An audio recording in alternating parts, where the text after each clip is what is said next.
Bismillahirrahmanirrahim. Kita akan bahas salah satu studi empiris berkaitan dengan kebijakan moneter yang islami. Ini ada paper tahun 2019 oleh Selim dan Hasan tentang kebijakan moneter bebas bunga dan impact-nya atau dampaknya terhadap inflasi dan tingkat pengangguran. Salah satu tujuan dari kebijakan moneter adalah stabilitas harga. Stabilitas harga ini identik dengan inflasi. Dan juga salah satu sasarannya adalah untuk mengurangi tingkat pengangguran. Maka paper ini ingin melakukan suatu analisis dengan menghitung bagaimana sih tingkat inflasi dan tingkat pengangguran, membandingkan antara negara-negara dengan kebijakan moneter berbasis bunga dengan adanya bunga bank sentral, lalu dibandingin sama negara-negara yang menetapkan bunga bank ini 0% dan justru negatif. Di sini ada tiga istilah penting nih yang harus teman-teman catat, yaitu yang pertama istilahnya IFMP, merupakan kependekan dari Interest Free Monetary Policy, yaitu intinya adalah negara-negara yang menggunakan kebijakan bebas bunga. Lalu yang kedua IBMP, Interest Based Monetary Policy, yaitu negara-negara yang menggunakan bunga. Nah, ada 23 negara sebagai sampel, dan 23 negara ini negara-negara maju, developed countries. Nah, negara ini dikelompokkan menjadi dua, yaitu negara yang mengadopsi IFMP, ada 12 negara, dan IBMP yang interest base, yang bunga. Ini ada 11 negara berarti. Nah, lalu penelitian ini ngitung yang disebut sebagai Misery Index atau MI. Dan MI ini merupakan penjumlahan dari nilai atau tingkat pengangguran dan tingkat inflasi. Secara logika, kalau perekonomian itu bagus, maka Misery Index-nya itu lebih rendah. Karena Misery Index merupakan penjumlahan dari pengangguran dan tingkat inflasi. Nah, kemudian adapun hasilnya ini ternyata adalah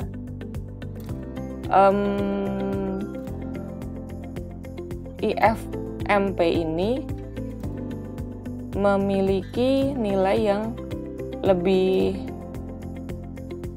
rendah MI-nya, atau intinya yang menetapkan bunga 0% ataupun negatif itu ternyata memiliki tingkat pengangguran dan tingkat inflasi yang lebih rendah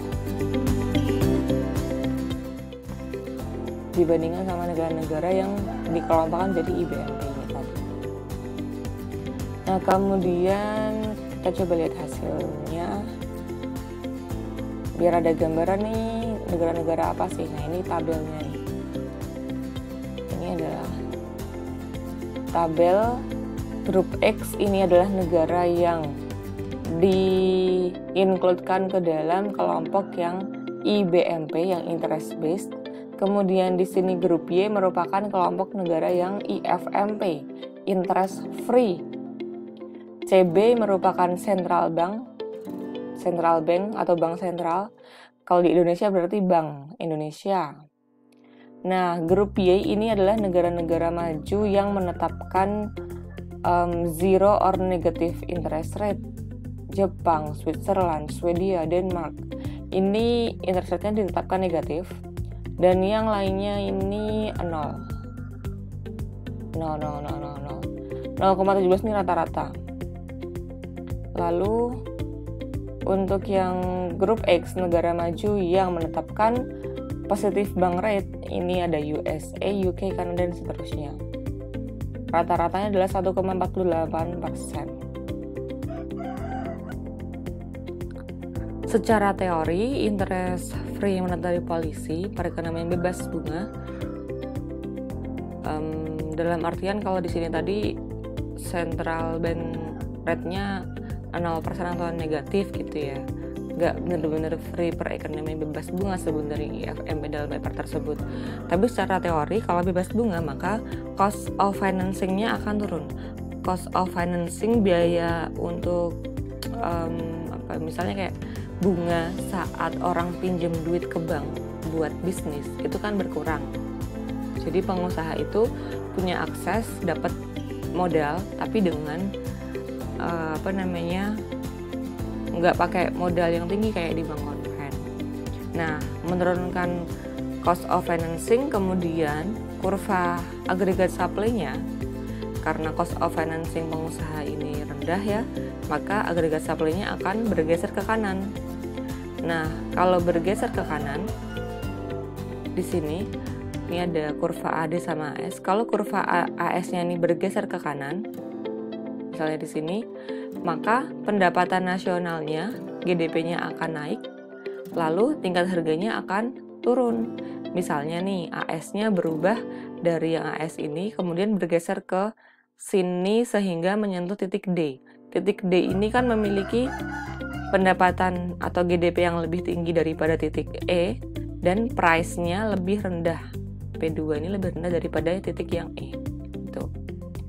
Nah, karena bergeser ke kanan, maka GDP naik dan harga turun. Sehingga kalau GDP naik, kan pengangguran berkurang. Karena perekonomian ini semakin banyak membutuhkan tenaga kerja. Jadi kesempatan kerja bertambah, pengangguran berkurang, dan tingkat inflasinya akan menurun karena apa? Harganya turun. Oke, kita langsung baca ke konklusinya. Di konklusi, studi ini menjelaskan bagaimana efek IFMP dan IBMP dalam kinerja perekonomian 23 negara kapitalis yang maju. Total sampelnya 23, dibagi menjadi 2 kelompok. Grup X ini yang interest based, grup Y yang interest free.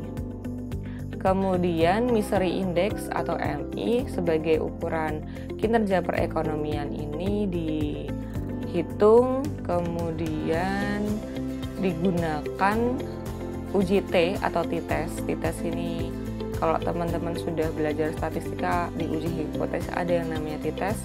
Ini menggunakan T-test itu sampel yang independen T-test. Diukur kinerja perekonomiannya antara grup X dengan grup Y tadi. Lalu ternyata signifikan. Nah, nilai hasilnya signifikan, dan di kelompok Y yang interest free ini memiliki inflasi dan unemployment rate-nya yang lebih rendah. Jadi yang interest free nilai Misery Index-nya lebih rendah. Dan kedua grup ini apple to apple. Saat membandingkan kita harus memikirkan ini bisa dibandingkan nggak, salah satunya dengan apa. Nah, ini karena ukurannya suatu negara, maka negara ini sudah sama-sama maju. Grup X sama grup Y ini sama-sama negara maju. Both groups consist of developed capitalist countries dengan tingkat pembangunan yang sama.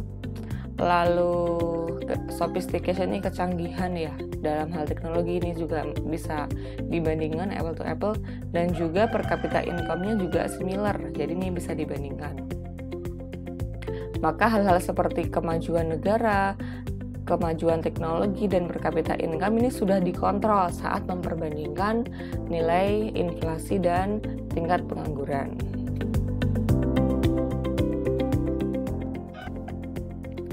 Nah, maka hasil studi empiris ini dapat membantah argumen beberapa orang yang ahli di bidang ini ya. Contohnya Krugman et al. Tahun 98 ini mengatakan bahwa zero interest, zero IBMP berarti interest base-nya itu 0, intinya non bunga, ini akan melahirkan akan dapat menyebabkan liquidity trap dalam hal likuiditasnya nanti nggak bagus nih kalau menerapkan zero interest rate. Dan kebijakan moneter kalau menetapkan zero interest rate ini tidak lose it grip. Grip itu cengkeraman, pegangan. Jadi intinya kebijakan moneternya ini akan nggak bisa mengatasi atau tidak bisa mengarahkan negara ke tujuan, yaitu kestabilan harga. Tapi ternyata, dan pernyataan Krugman ini ternyata nggak valid, karena ditemukan dari hasil analisis studi empiris ini bahwa interest free monetary policy ini justru relatif lebih efektif dibandingkan IBMP dalam menurunkan tadi itu unemployment sama inflation. Kemudian Svensson 2000 ini juga mengatakan bahwa cara optimal untuk bebas dari trap likuiditas dan deflasi adalah bank sentral ini komit untuk menetapkan future price level yang lebih tinggi dan keluar dari strategi zero interest rate. Nah, ternyata dari penelitian studi empiris yang dilakukan oleh Salim and Hasan ini, kelompok Y yang menerapkan interest free ini memberikan kinerja yang lebih bagus ternyata daripada yang interest based. Nah, negara-negara ini tadi ya, by the way, ini sudah melaksanakan IFMP ini dalam kurun waktu lebih dari setahun, jadi udah kelihatan nih hasilnya. Kemudian studi empiris yang lain ada juga yang meneliti bagaimana islamisasi kebijakan moneter di negara-negara OKI. Ini penelitian oleh Basarat Hossain tahun 2019 juga. Judulnya Islamisasi Kebijakan Moneter di Negara-negara Muslim OKI di Asia. Bagaimana keberhasilannya, kemudian halangannya apa dalam penetapan islamisasi kebijakan moneter, serta bagaimana arah ke depan. Di sini dijelaskan di abstrak bahwa islamisasi banking, monetary policy, dan sistem keuangan dimulai tahun 1975 setelah pendirian Islamic Development Bank. Nah, paper ini menggunakan data sekunder untuk menganalisis tiga kriteria proses islamisasi kebijakan moneter. Yang pertama, bagaimana sih islamisasi perbankan komersial, berapa jumlah bank Islam yang ada, dan seterusnya. Lalu bagaimana aturan dan regulasi yang telah dibuat oleh bank sentral atau pemerintah terkait dengan bank Islam. Lalu yang ketiga adalah apa inovasi dalam instrumen kebijakan moneter Islam. Kemudian ditemukan bahwa Iran itu, ini hanya negara-negara OKI di Asia ya. Seperti kita tahu sebelumnya bahwa Iran memang sudah menetapkan kebijakan yang full-fledged Islamic monetary policy. Lalu dari 27 negara tadi, 70% total bank di seluruh sampel negara yang dibuat di sini adalah ini sudah bank Islam. Jadi masih sedikit ya bank Islamnya, cuma 17%. Dan sayangnya dua negara yaitu Turkmenistan dan Uzbekistan ini sama sekali nggak punya alat dalam kebijakan moneter Islam. Kemudian tentang regulasi, dalam paper ini menemukan bahwa selama kurun waktu 70 sampai dengan tahun 2000 itu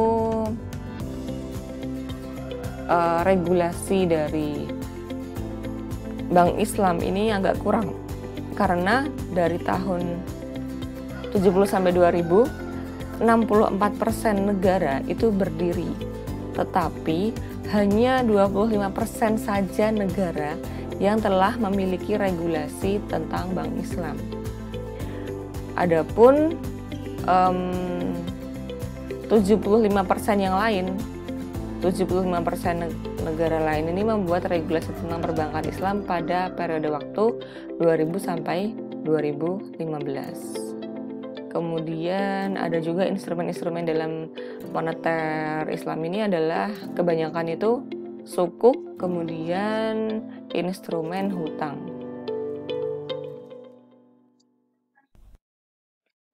Ini seperti yang kita bahas sebelumnya tentang motif bertransaksi ya. Demand for money itu karena apa? Kalau dalam konven bisa transaksi, berjaga-jaga dan spekulasi. Tapi kalau dalam Islam, spekulasi ini not suitable, nggak sesuai dengan prinsip Islami.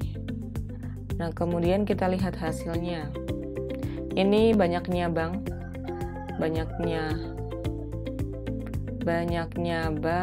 kalau yang merah ini konven, yang warna biru Islamik. Nah, ternyata di Libanon ini Masya Allah, subhanallah ya, banyak banget konvensional banknya.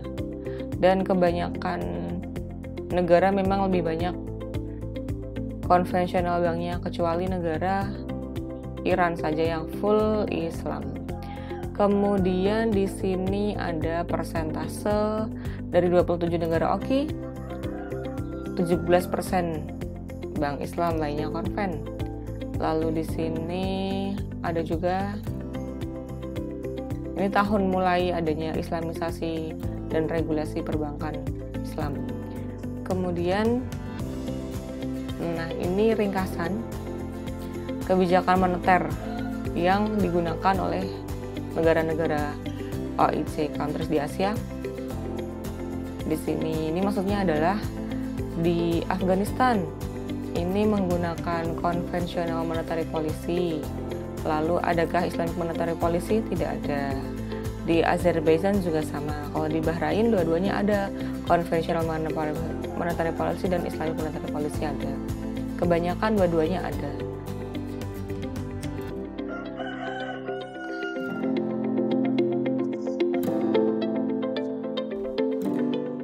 Di kolom yang sebelahnya ini apa sih instrumen monetari Islamnya? Nah, di sini Afghanistan sama Azerbaijan nggak ada instrumennya karena emang dia nggak punya alat yang Islamic monetary policy, jadi emang di sini kosong. Kemudian di sini adalah instrumen monetary policy yang konvensional yang digunakan yang umum. Jadi kalau di kolom ini strip berarti dia nggak punya instrumen kebijakan moneter yang Islami. Di Bahrain dua-duanya ada. Kemudian Brunei ternyata nggak punya Islamic monetary policy, Brunei.